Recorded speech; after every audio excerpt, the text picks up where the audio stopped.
Hello, Hi there, I'm Jennifer. it's me, Reed. It's nice to have you with us here for another Faith at Home listening practice. That's right. Welcome. We're reading Psalm 64 today. From the New Revised Oh, Standard yes. Version. That's right. NRSV. That's what we've been using for the last little while. And we're going to read it twice, as usual. And the first time, we're listening for something that sticks out. And Jennifer will read it. We'll listen and listen for something that just stands out to us, whether it's a word or a phrase directly from the reading, or if it's something that just goes, never thought of it that way. This is what comes to mind. That's also something that could happen. You might wish to have something to write with and something to write on, just to keep track of what you are noticing as the Divine Family speaks to you in the midst of your everyday experiences and through this psalm today. Mm-hmm. So listen along with me. Hear my voice, O God, in my complaint. Preserve my life from the dread enemy. Hide me from the secret plots of the wicked, from the scheming of evildoers who whet their tongues like swords, who aim bitter words like arrows, shooting from ambush at the blameless. They shoot suddenly and without fear. The wicked hold fast to their evil purpose. They talk of laying snares secretly, thinking, who can see us? Who can search out our crimes? We have thought out a cunningly conceived plot. For the human heart and mind are deep. But God will shoot arrows at them. They will be wounded suddenly. Because of their tongue, God will bring them to ruin. All who see them will shake with horror. Then everyone will fear, and they will tell what God has brought about and ponder what God has done. Let the righteous rejoice in the Lord and take refuge in God. Let all the upright in heart glory. What catches your attention today? Just that line, for the human heart and mind are deep. Hmm. Deep. We often think of deep, or at least I do. Oh, well, a deep thinker. Ooh, that's something to be good. But it is good. But also, I think what it means is that you can't even get to the bottom. People's minds are my own mind. Sometimes I don't know what I'm thinking, what I'm getting at.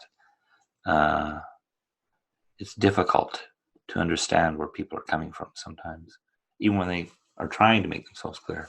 That was what stuck out to me, the idea of human mind. I mean, in this case, it's evil. People are hiding what they're trying to do, keeping it down deep and low where you can't see it. So, yeah.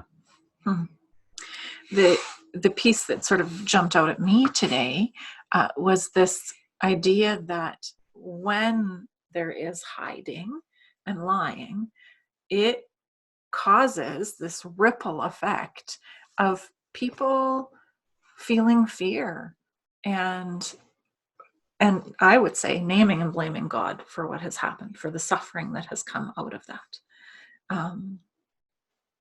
So that's sort of what stirs for me, is the awareness that out of my own times of evilness, where I try to hide and lie, or don't try to, just do, that there's trauma and pain and suffering that grow out of that. I wonder what you notice as you listen today. Maybe there's a word or a phrase that stands out to you.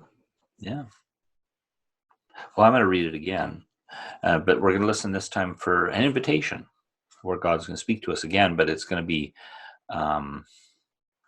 pulling you towards something or telling you to go out to do something or something like that, an invitation to do. Or because God loves us so much that God would call us into a different way of being, or strengthening the same way of being, if that way is a way of health and freedom.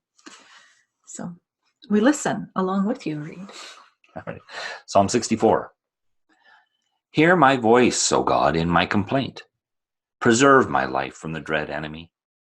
Hide me from the secret plots of the wicked, from the scheming of evildoers, who whet their tongues like swords, who aim bitter words like arrows, shooting from ambush at the blameless. They shoot suddenly and without fear. They hold fast to their evil purpose.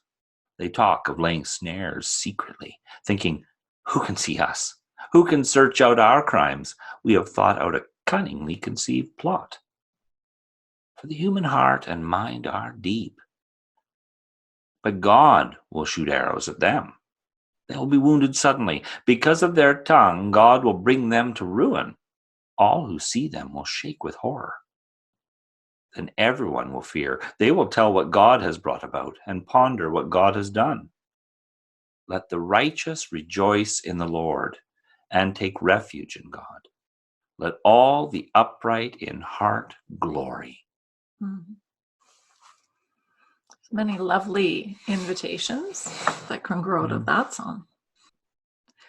The invitation comes from the beginning and the end to allow God to hear my complaint. So not to hide it, not to shove it down deep, not to lie about it, but to take that complaint direct to the divine family and let them hear my complaint so that I can take refuge in God and give gratitude to God for God's involvement in my life. What do you hear as an invitation? The invitation to me is just to rejoice in the Lord. Even, and that sounds, I don't know, rejoice sounds like, oh, everything's great.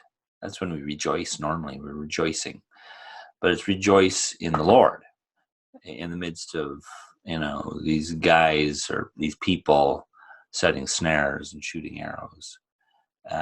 But God is going to be providing refuge and hope, and that even if I don't feel it right now, I guess I can rejoice in God because God is active. God is in process of making all things right, fixing these problems, and whatever those are. It might be actual enemies, human enemies opposed to me. I guess that's possible.